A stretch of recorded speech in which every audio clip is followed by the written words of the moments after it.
Hello students.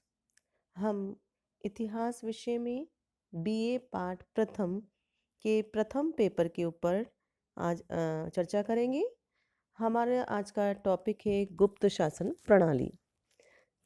गुप्त शासन प्रणाली, इसकी हमें कैसे जानकारी होगी? जो गुप्तकालीन अभिलेख हैं, जो सिक्के हैं, जो मुद्राएं हमें मिली है, जो विभिन्न साहित्यिक ग्रंथ हैं, इन सभी में गुप्तों की शासन व्यवस्था के बारे में जानकारी प्राप्त होती है। इन साक्ष्यों से हमें ज्ञात होता है कि गुप्त शासकों ने अपनी योग्यता और कुशलता से एक विशाल साम्राज्य का गठन किया था और उसकी व्यवस्था की थी और एक अच्छा सा शासन स्थापित कर कर अपनी विजयों से उसको और अधिक सुदृढ़ बना दिया था।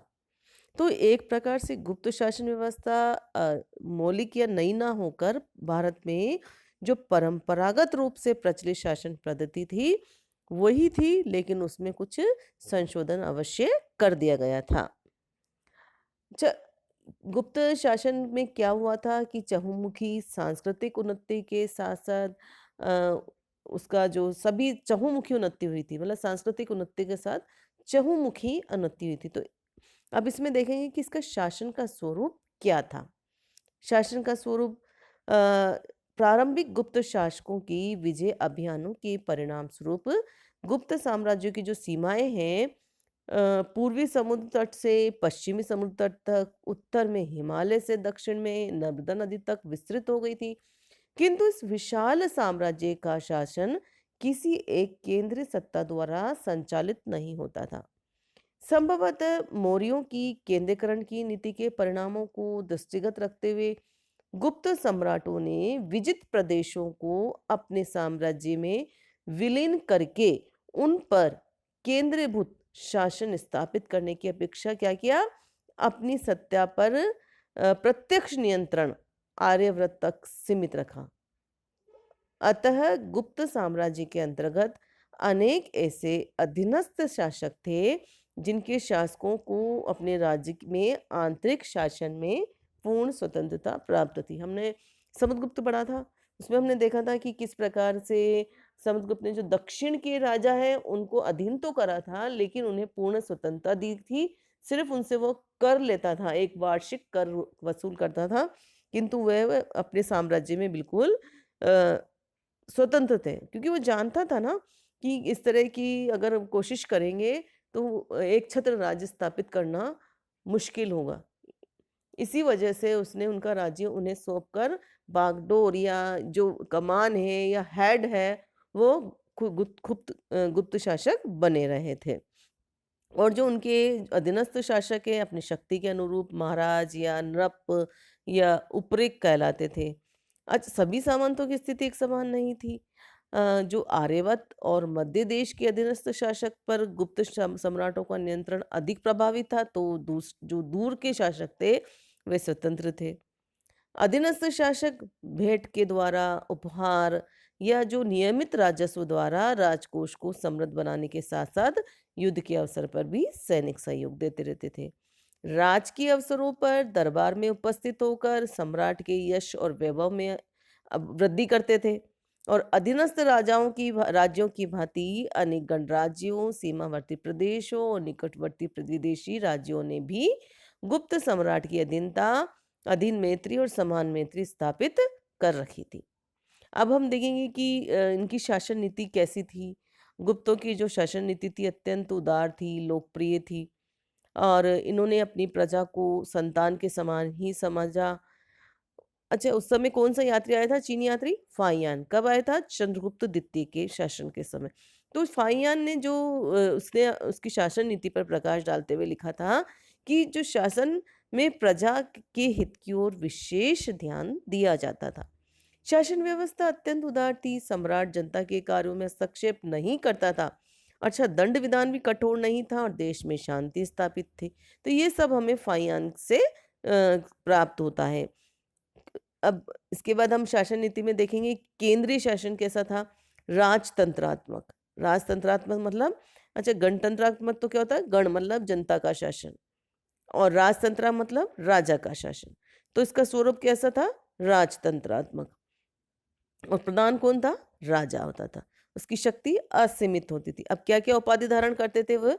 महाराजाधिराज, सम्राट, परमेश्वर, परम भट्टारक, चक्रवर्तीन, पृथ्वीराज, एकाधिराज, अनेक। इनको क्या देवतुल्य माना जाता था। प्रयाग प्रशस्ति में समुद्रगुप्त को क्या कहा गया? देवता कहा गया जो पृथ्वी पर राज्य करने आया है। इस आधार पर कई विद्वान तो ये मत व्यक्त करते हैं कि गुप्त सम्राट राजा की जो सिद्धांत में विश्वास करते थे। राजा के देवी सिद्धांत क्या था? राजा ही सर्वोपरि होता था, उसकी आज्ञा ही सर्वोपरि होती थी। लेकिन इसमें क्या सर्वोपरि तो होती थी, लेकिन ये धर्म पालक थे, शास्त्र सम्मत मार्ग पर चलने वाले थे और लोक परंपराओं का पालन करते थे। ये वो लोग थे। ठीक है। कालिदास है उस समय, तो उन्होंने लिखा है कि धर्म और शास्त्र के अनुसार शासन करने वाला राजा ही प्रशंसा का पात्र माना गया है। तो स्पष्ट है कि उस युग में राजपद जो था देवत्व के कारण नहीं, अपने गुणों के कारण। सच है, समुद्रगुप्त को भी तो कहा गया था ना, उसको सभी शास्त्रों का ज्ञान था। वो धर्म और लोक नियमों का पालन करने के कारण उसे देवता कहा गया। तो स्पष्ट है कि राजपद देवत्व के कारण नहीं, अपितु उसके गुणों के कारण उसको माना गया था। अब राजतंत्रात्मक शासन थी, तो सर्वोच्च अधिपति होने के कारण राज्य की सर्वोच्च शक्ति राजा के हाथ में ही केंद्रित थी, चाहे वो राजनीतिक हो, चाहे सामाजिक हो, प्रशासनिक या न्याय संबंधी सभी शक्तियां राजा में केंद्रित थी। गुप्त सम्राट महत्वपूर्ण युद्धों का स्वयं संचालन करते थे और मंत्री, प्रांतपतियों और अन्य सैनिक तथा असैनिक पदाधिकारियों की भी नियुक्ति करते थे। सम्मानित व्यक्तियों को उपाधि प्रदान करने का कार्य भी राजा करता था। तो इस प्रकार मतलब कहने का मतलब है कि उस समय राजा के पास या सम्राट के पास असीमित अधिकार थे, परंतु वास्तव में वे स्वेच्छाचारी या निरंकुश नहीं होते थे। उन पर मंत्री परिषद और नियमों का भी अंकुश रहता था। नगर पालिकाएँ या जो ग्राम पंचायती होती थी, उनके पास भी पर्याप्त शक्ति होती थी और उनके कार्य में राजा कम से कम हस्तक्षेप करता था। इसके बाद मंत्रिपरिषद गुप्त सम्राट मौर्य सम्राटों ने की थी। उसी प्रकार गुप्त सम्राटों के समय भी शासन संचालन और उसके परामर्श के लिए मंत्रिपरिषद का गठन किया गया था। और ये मंत्रि शासन संबंधी जितने भी कार्य होते थे, उसमें सहायता मंत्रिपरिषद से ही लेते थे। तो अनेक विषयों पर विचार करने के लिए करके अपने निर्णय को सम्राट के समान प्रस्तुत भी करती थी। अच्छा, सम्राट उन निर्णयों को मानने या ना मानने के लिए स्वतंत्र होता था, परंतु वास्तव में ऐसा होता था कि वो सम्मान ही करते थे। गुप्त सम्राट अपने मंत्रियों का सम्मान ही करते थे। अब कौन-कौन से उस समय मंत्री थे? एक तो जैसे केंद्रीय जो मंत्री होते थे, केंद्रीय शासन मंत्री। केंद्रीय शासन विभिन्न विभागों द्वारा संचालित होता था और उसमें जो-जो अधिकारी थे वो थे महासेनापति, रणभंडारिक। अच्छा, रणभंडारिक का कार्य क्या था? सेना के लिए आवश्यक सामग्री जुटाना। महाबलीकृत महाबलीकृत इसके अधीन सेना, छावनी, व्यूह रचना की विभाग रहते थे। दंडपाशिक मतलब पुलिस विभाग का सर्वोच्च अधिकारी। महासंधि विग्रह ये अंतर्राष्ट्रीय विभाग की देखभाल करता था। भंडारगार दिक ये राजकोष का सर्वोच्च अधिकारी होता था। विनय स्थिपात धर्म विभाग का अध्यक्ष होता था। महाअक्षपाटलिक ये अधिकारी राज्य के समस्त आदेशों का रिकॉर्ड रखने का कार्य करता था। सर्वाध्यक्ष ये साम्राज्य के केंद्रीय विभाग का प्रधान अधिकारी होता था। तो ये तो थे बड़े अधिकारी। इसके अतिरिक्त अन्य कोई बहुत सारे छोटे-छोटे से अधिकारी होते थे। ध्रुवाधिकरण, पुस्तपाल, गोप, अग्रहारिक, गोलमिक, शौलिक। अच्छा, इनका जो है इसके वही तो ये केंद्रीय शासन हो गया। इसके बाद प्रांतीय शासन, अपनी शासन को सुविधा की दृष्टि से बाँटने के लिए साम्राज्य को विभिन्न प्रांतों में बाँट दिया था और ये प्रांत देश कहलाते थे या राष्ट्र कहलाते थे। सुराष्ट्र, दशपुर, कौशाम्बी आदि राष्ट्र थे और जिसका शासक होता था वो राष्ट्रक कहलाता था और ये राष्ट्र भुक्ति या भोग में विभाजित थे। प्रांतीय शासक अपने प्रांत की बाहरी आक्रमणों तथा आंतरिक विद्रोहों से रक्षा करने के लिए उत्तरदायी होते थे।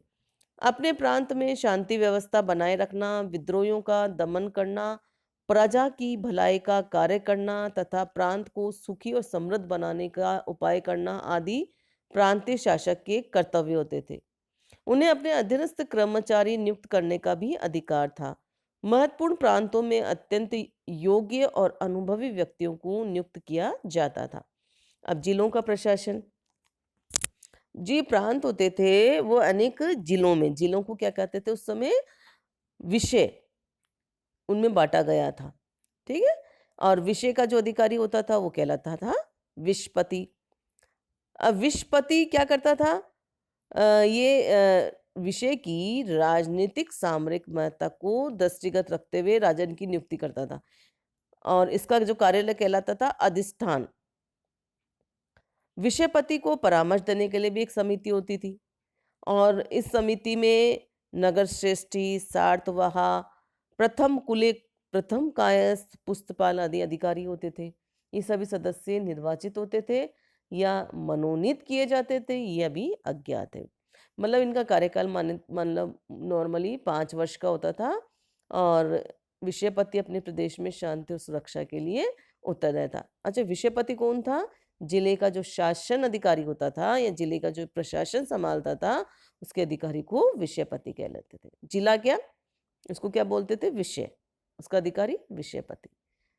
नगर प्रशासन, जूनागढ़ अभिलेख से ज्ञात होता है कि प्रशासन की अनेक इकाइयों की भांति गुप्त काल में नगरों की प्रशासनिक व्यवस्था भी सुसंगठित और सुव्यवस्थित थी। नगरों के जो प्रमुख अधिकारी को पुरपाल कहा जाता था। पुरपाल जो था कुमार मात्य श्रेणी मतलब उच्च अधिकारी होते थे। नगरों में एक स्थानीय संस्था होती थी जो परिषद कहलाती थी। ये संस्था आधुनिक नगरपालिका की तरह ही कार्य करती थी। परिषद में पुरपाल, सार्थवाह, प्रथम कुलिक, प्रथम कायस्थ, ये 4 सदस्य होते थे। परिषद का जो अध्यक्ष होता था नगरपति कहलाता था। और इसके बाद आता है ग्राम शासन। ग्राम सबसे छोटी इकाई होती थी। ग्राम का जो मुखिया होता था उसको ग्रामिक कहा जाता था। अच्छा, ग्राम की शासन के संचालन के लिए भी एक पंचायत होती थी और जिसे पंचमंडली कहा जाता था। अब ग्राम पंचायत के क्या क्या कार्य होते थे? एक तो सुरक्षा का ध्यान रखना ग्राम का, उसकी शांति सुव्यवस्था करना, भूमि कर वसूल करना, पारस्परिक वाद विवादों का निपटारा करना, ग्राम वासियों के सार्वजनिक हित में कार्य करना, ग्राम पंचायत में कृषि, उद्यान, सिंचाई, मंदिर आदि का प्रबंध करना, ये सारे कार्य उसके द्वारा किए जाते थे। ये तो थे शासन के अधिकारी और उसके अंग। अब इसके अलावा अन्य अंग भी थे।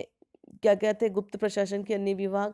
सैनिक व्यवस्था, क्योंकि एक साम्राज्यवादी थे तो और उन्होंने एक विशाल साम्राज्य की स्थापना कर रखी थी, तो इसलिए बड़े गुप्त युग में सैन्य बल का अधिक महत्व था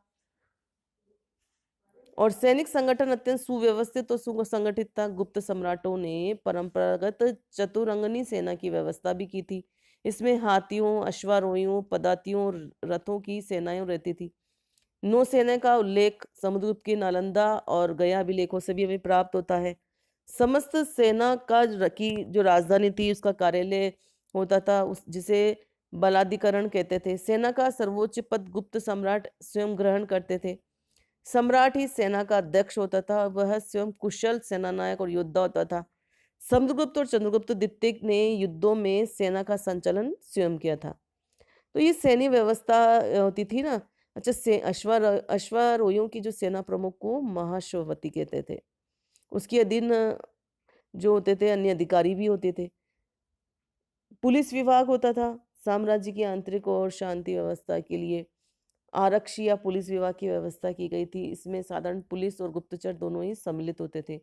गुप्त युग में के जो अभिलेख थे इसमें महादंडनायक, दंडनायक, पाश्विक, दंड पाश्विक नामक अधिकारियों का विवरण भी हमें प्राप्त होता है। तो ये क्या करते थे कि अच्छा, गुप्तचर विभाग भी थे। गुप्तचर विभाग छिपकर गुप्त रूप से अपराधों की छानबीन करते थे और गुप्तचर, इनको गुप्तचर कहा जाता था। दृढ़ आरक्षी व्यवस्था के परिणाम स्वरूप संपूर्ण साम्राज्य में चोरी, लूटपाट और डाके जो होती थी ना उसके आतंक उस समय न्याय नहीं था। न्याय विभाग की स्थापना की गई थी। उस समय अत्यंत व्यवस्थित और सुसंगठित था। सम्राट जो था सर्वोच्च अधिकारी होता था। केंद्रीय और प्रांतीय दोनों ही न्यायालय होते थे। विषय का जो न्यायाधीश होता था नगर में निवास करता था।